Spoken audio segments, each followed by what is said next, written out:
Hello and welcome to another edition of the One Drink Book Club. Today we're going to be talking about Fever Beach, a very funny novel by New York Times bestselling author Carl Hiaasen. My guest tonight is Peter Robertson, an old friend who always has wise and insightful perspectives on any number of topics. Welcome, Peter. Thanks for coming on the show and suggesting this book. Jamie, thanks for having me. I agree with you completely.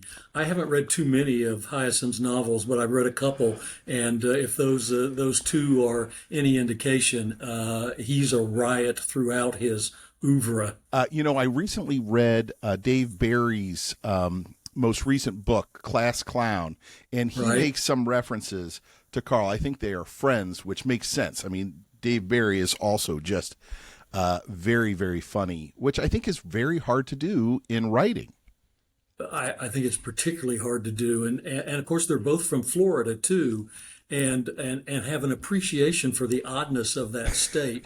If you look at Carl Hiaasen's biography on his own website, he says he comes from a very strange place called Florida, and he writes as if that were the exact description.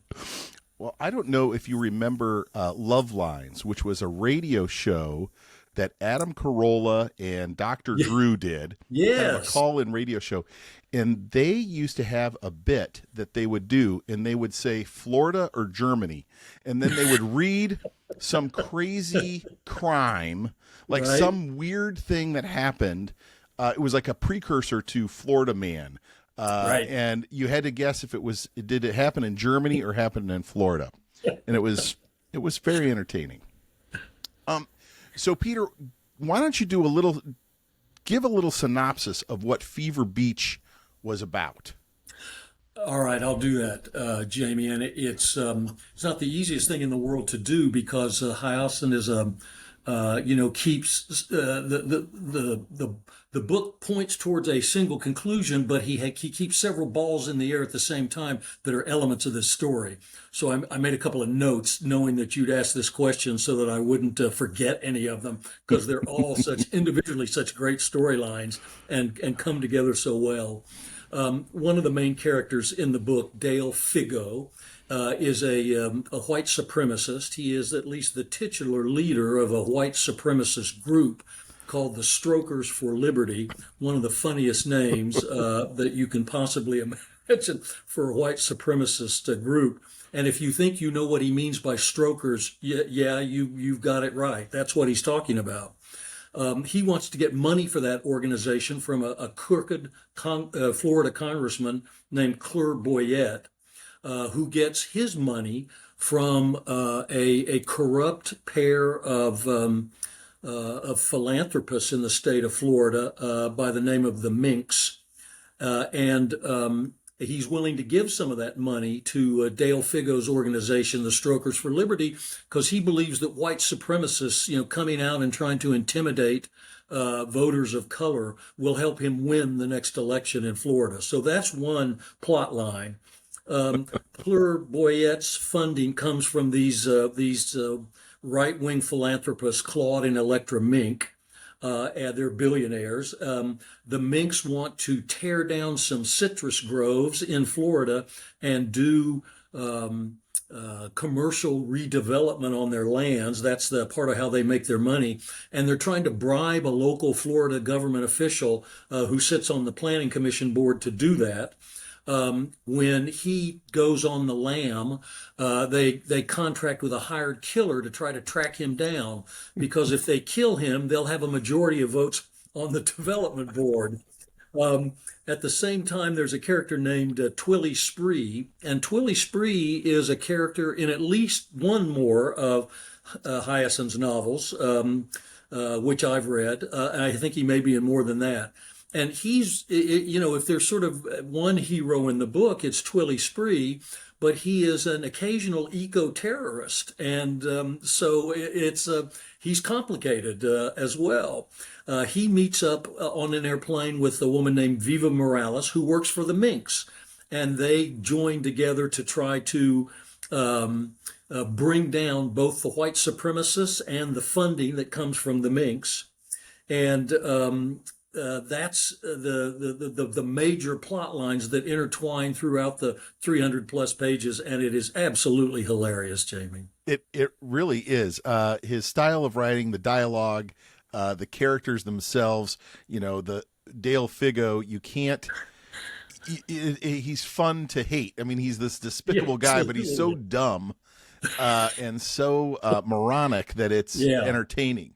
yeah. Well, with all of that swirling around in the plot line, what did it inspire you to make in terms of a cocktail?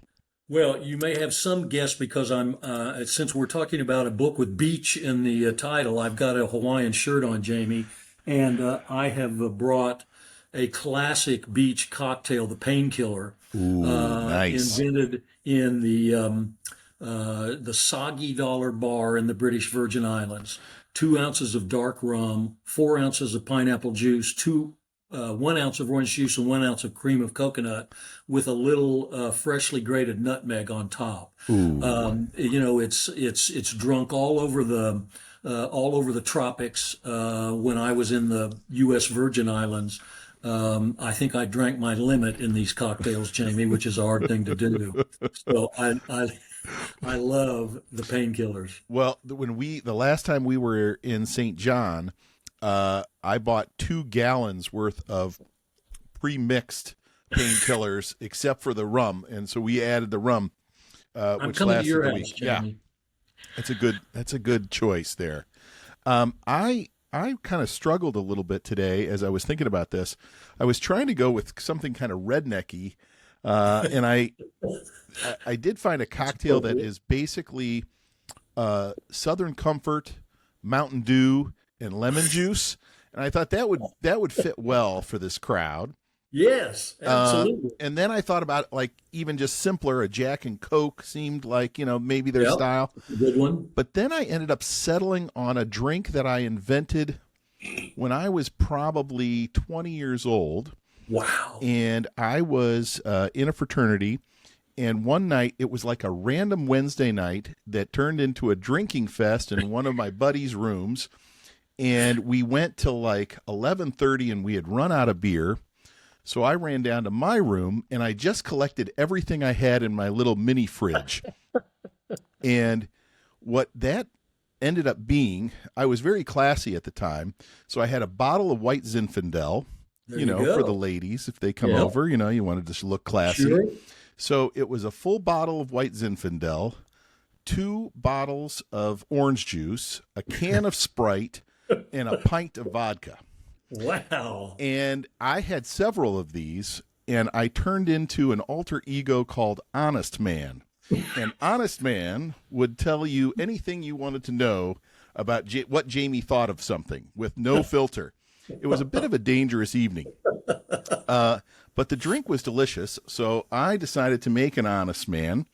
And my Honest Man, this was a little bougier, so I have rosé instead of white zin, and I have definitely a better vodka than I used. I think I used Dark Hmm. Eyes in Yeah. college. This is Tito's, and then I used blood orange juice instead of regular orange juice. So Wow. this That is is this is a little impressive, bougie Jamie. here. So Yeah. cheers. Well, cheers to you, my friend.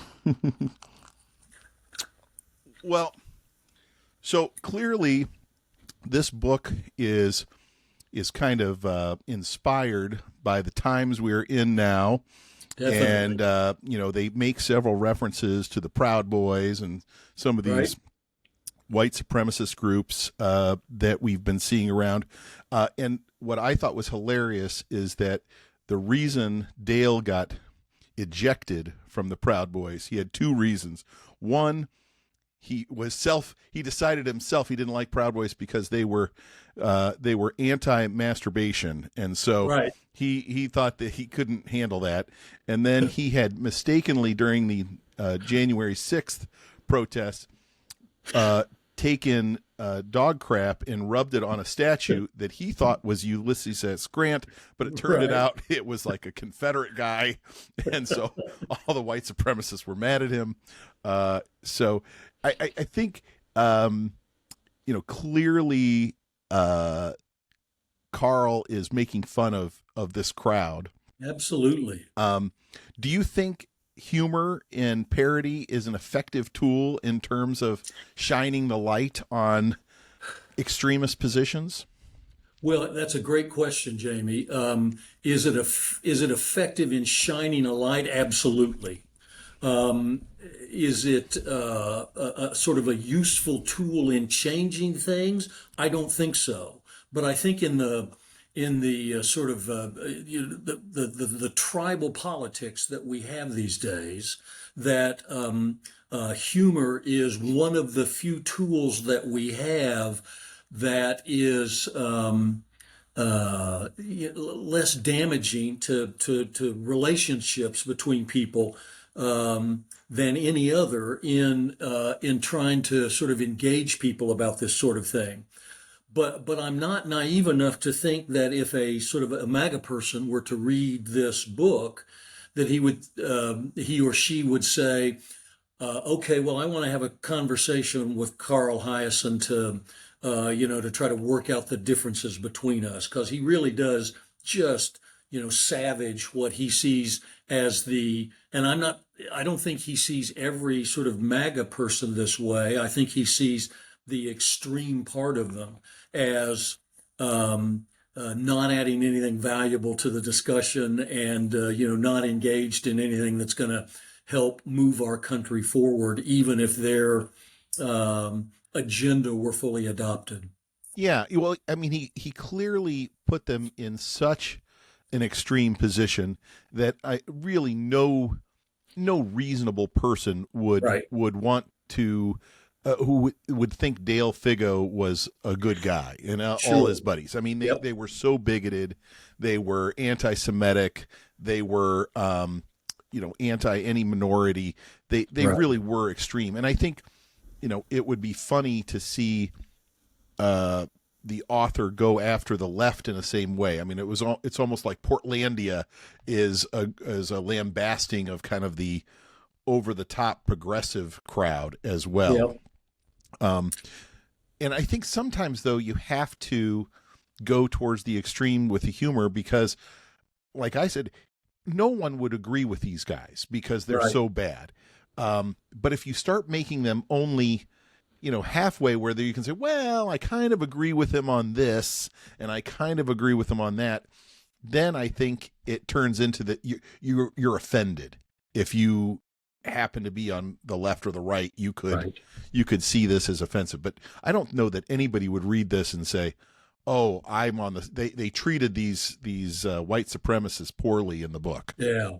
Oh, you're exactly right. And look, I think this book is of a piece with Hyason's writing over the years. He worked at the Miami Herald for a long time, doing opinion columns that maybe not as funny as his novels, but still were pretty funny. And he has said that one of his proudest moments, and many of them, if not most of them, were attacking government officials who took what he thought were stupid or crooked positions. And I gather there's no lack of those kinds of people in Florida, but that's probably true of every other state as well.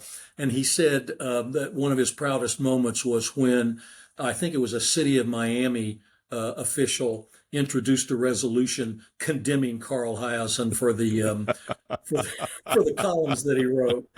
I was so proud of that moment. So you get the sense that no politician is going to come off well in his No, book. no. And one of the things I liked about even the characters who were on the right side, as Hyacin sees it, Viva Morales and Twilly Spree, is they were complex characters. Twilly Spree, as I said before, was an ecotherapist, eco-terror. And in the book, he blows up an incredibly expensive piece of construction equipment to keep the minks from being successful in wiping out citrus groves for commercial development. And with the way he writes it, you can almost be sympathetic to that until you stop and think and say, well, no, wait a second, is that the way we want people to behave on the other side of the white supremacists? And no, it probably isn't. Well, yeah, and at the end he kind of, I mean, he puts one of the white supremacists in the middle of the Gulf Stream on a paddleboard with his Yes. wrist, Right. like, very well could have killed him. So I thought Twilly was actually one of my least favorite characters in it because he also had kind of this weird stoic, emotionless kind of thing. Like Right. he hated these bad guys, but he kind of was standoffish about everything else. Like he wasn't necessarily a likable character.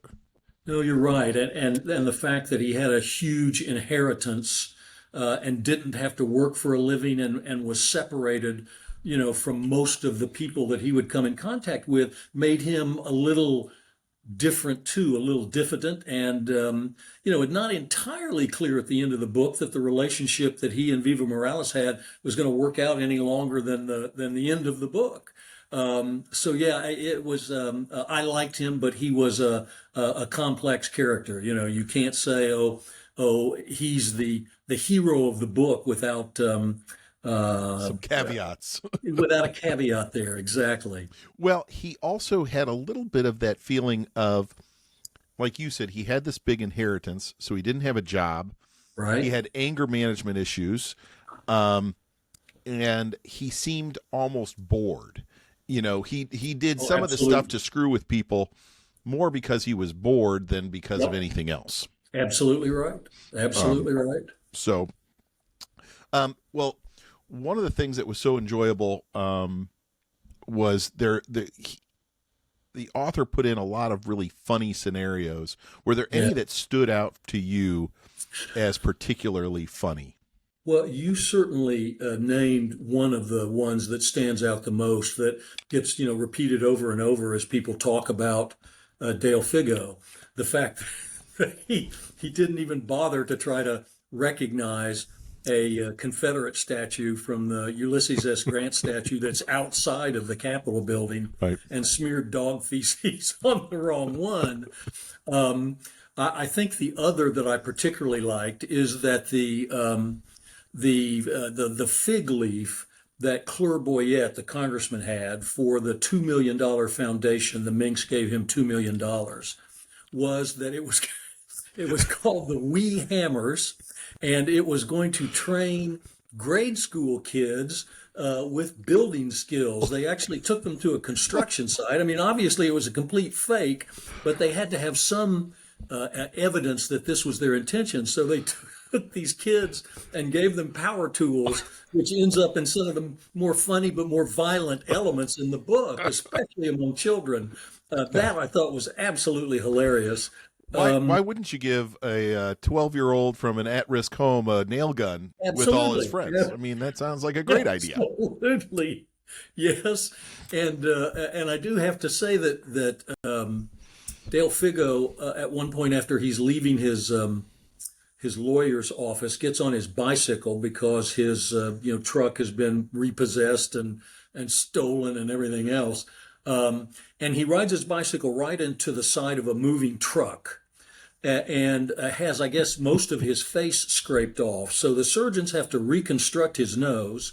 And Hiaasen makes a point that all of the surgeons were Jewish, and they knew that he was a white supremacist. So they took skin from his scrotum to reconstruct a nose. And throughout the rest of the book, they talk about how people would notice how strange looking His his nose nose is. So, I can't imagine thinking up that kind of stuff. It's one of the reasons I admire Carl Hiaasen so much. He comes up with the best ideas. Oh yeah, and one of the elements. I mean, the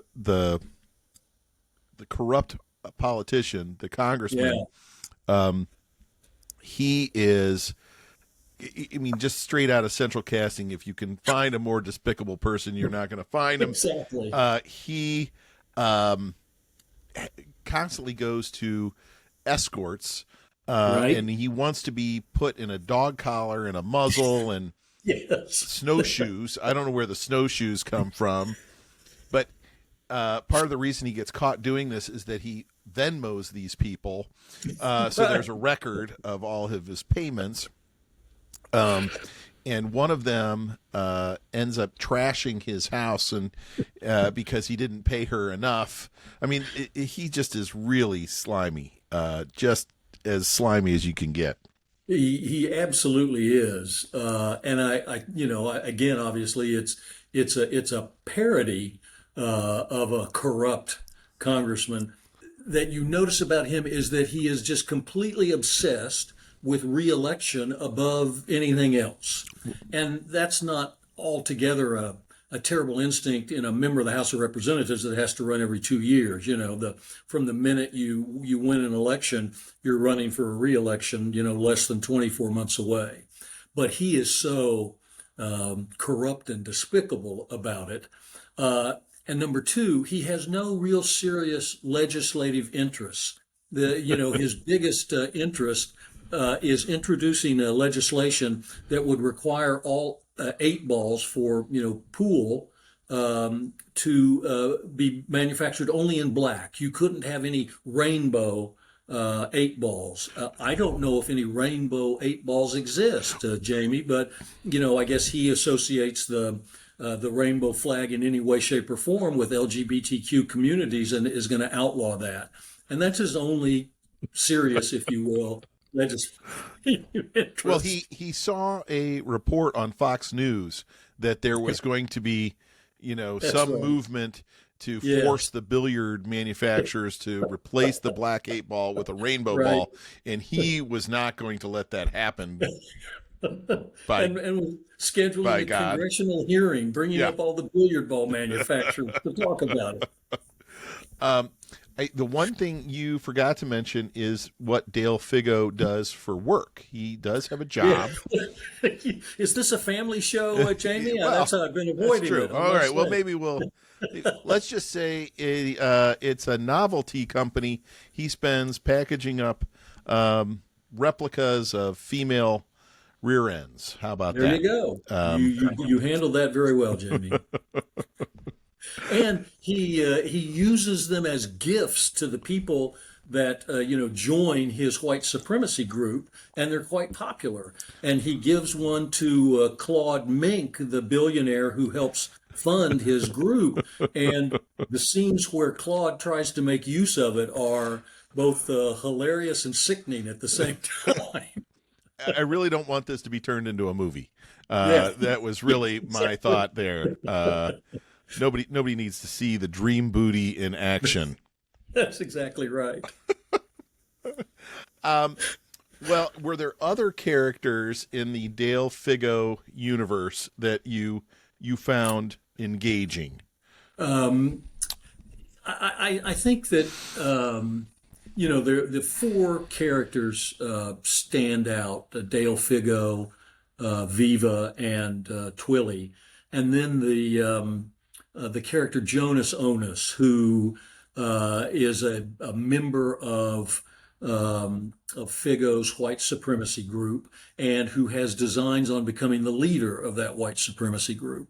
And gets into fights, hilarious fights with Dale Figo and trying to take over the group. He gets as much ink in the book as any of the other minor characters. Claude and Electra Mink probably come in after him in the amount of ink they get in the book. But I think Jonas Onus is a little more interesting. You and I, as dog guys, Jamie, are at least sympathetic to the fact that he has a Rottweiler that is as important to him as any human in his life, including the three baby mamas that he has several children by, and he spends more time and money and attention on his dog. Wasn't the dog's name Himmler? Too? Himmler, Yeah. exactly. And that's, the instant he garners any sympathy from me, he throws it all away. Maybe his dog Himmler.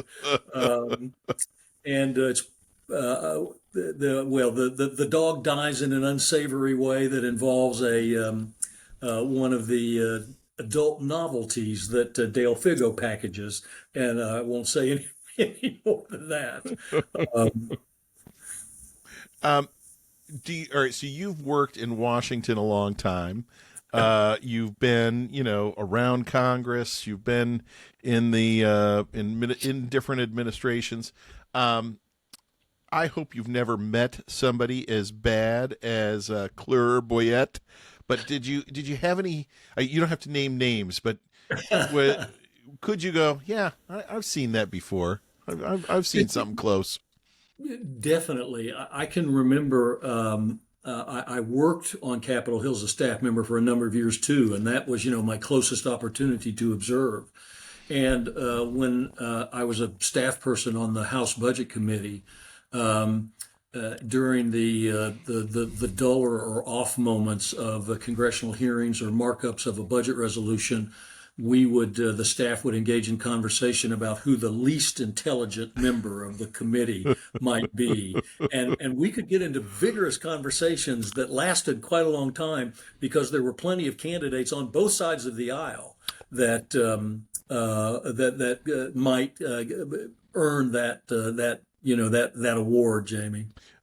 I'll never forget the first hearing I ever went to, and I had been in Washington for a little bit, and our firm has done a lot on minimum wage through the years. A lot of our client base has been restaurant companies and things, so it's something they care about. And I went to this hearing, and the chairman, I won't name who it was, but on one side, kind of goes on a little monologue at one point and says, well, I just don't understand. If you have a business with 100 people that you're paying the minimum wage to, why can't you just have 50 people and pay them a living wage?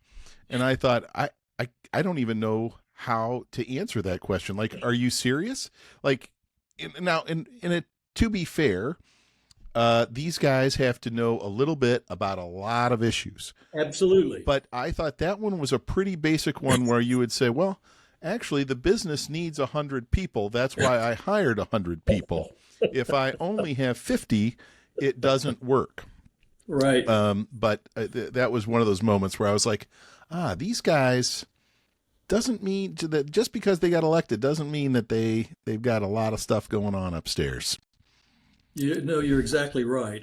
And look, I will say for the most part, I think that Congress attracts intelligent people and that most of them have the public's best interest in mind. What the best for the public is differs greatly, from one party to the other, from one member within a party to the other. But there are plenty of people, I think, who do it for um, the publicity associated with the job, to try to build a brand so that they can, become a lobbyist or work at a television station or whatever it may be, Mm-hmm. and earn more money than they're paid as a member of Congress. I do think members of Congress are underpaid too, so it's not an easy job, but yeah, you see that. Um, a person who doesn't have the best interests of the company at heart over and over and over again. Um, And I think social media, just like social media hasn't been great for teenagers or young people yeah, in terms of right. people are meaner than they would be in real Absolutely. life. I think the same Absolutely. goes for members of Congress. I think it's one thing to say something to somebody in the hallway when you see them, but Right. when you are just looking at your phone and it's 11 o'clock at night and you can tap out something snarky and cruel, it just is too tempting for these people. You're absolutely right. And along that line, Robert Byrd, the famous senator from West Virginia, um, said about both the Senate and the House that televising the proceedings was the worst thing that ever happened to the institution because people began to play to the cameras rather than, do what the right thing was to do for the public. And I think there's a lot of truth to that. I think sunshine is the best disinfectant is Hmm. also true. And so, putting the lens on Congress and letting more and more people all across the country see what they're doing is generally a good thing. But has it changed the institution? And in some ways for the worse, I think it has. Yeah. What was I don't know when it was, but at some point, C-SPAN, who had been televising all those things, Right. uh, I don't know who instituted the rule, but they had to make breaks. When they first did it, they would focus on whoever was speaking. So Right. somebody could go in and make this fiery speech, and no one would know on television Nobody that there was was there. no one else in the chamber.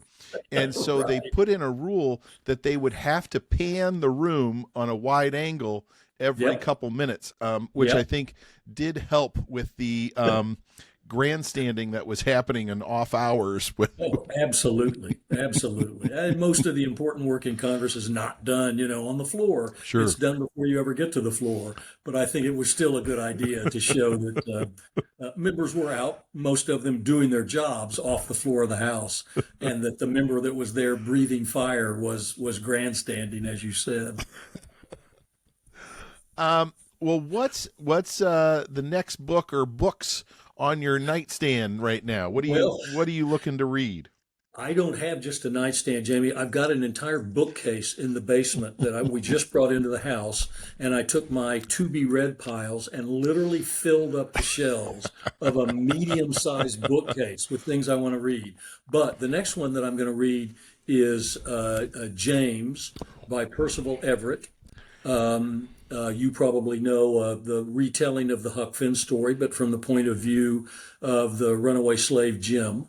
It has won the Pulitzer Prize. It's won the National Book Award. It's won the Carnegie Award for Excellence in Fiction. So I can't wait to get into it. It's fantastic. And what's interesting, so I read the book. I read James. I really liked it, and then I suggested it, or it got suggested as a book for my college buddies. Have a book club, and we meet once a Yeah, month by Zoom. And so somebody suggested. I said I don't mind reading it again. It's great. But what we did was we committed to reading Huck Finn first, and then that's James, such a like right great in a idea. row. And I couldn't remember if I had read Huck Finn. I mean, I had to have at some point. Sure. Yeah. Um, but it was helpful to see them back to back like that. Not I don't think bad. you have to, but there were certain parts that James just kind of ignored, which I was happy about. When I reread or read for the first time Huck Finn, there was a whole section towards the end that I was like, oh my gosh, this is just dragging. It's kind of Yeah. silly. It doesn't make, Right. this is just kind of ridiculous. And James, I thought it was paced a lot better than Huck Finn in terms That's of the very story. interesting. Well, I think there's always good reasons to reread Huck Finn or read it for the first time if you hadn't before. So that's very interesting. I'm glad you did that. Maybe I'll reread Huck Finn before I take on James. So I have to make sure that one's in my library and pull it out and put it on my to be read bookshelf. There you go. Well, Huck Finn, I will tell you, if you are trying to use the library app that does free audiobooks, you can Yeah, always get that one. It's not on hold. Huck Finn is available. So, good to know. well, thank you, Peter, so much for taking the time and making your cocktail. This was so much fun, Jamie. Thanks for inviting me. Let's pick another book and I'll come back again soon. All right, that sounds good. Deal. Okay, pal. Good to see you. All right. If you're listening to this, please subscribe on Apple Podcasts or any other podcast platform that you use. And you can also see these on YouTube or on our website at onedrinkbookclub.com. Thank you.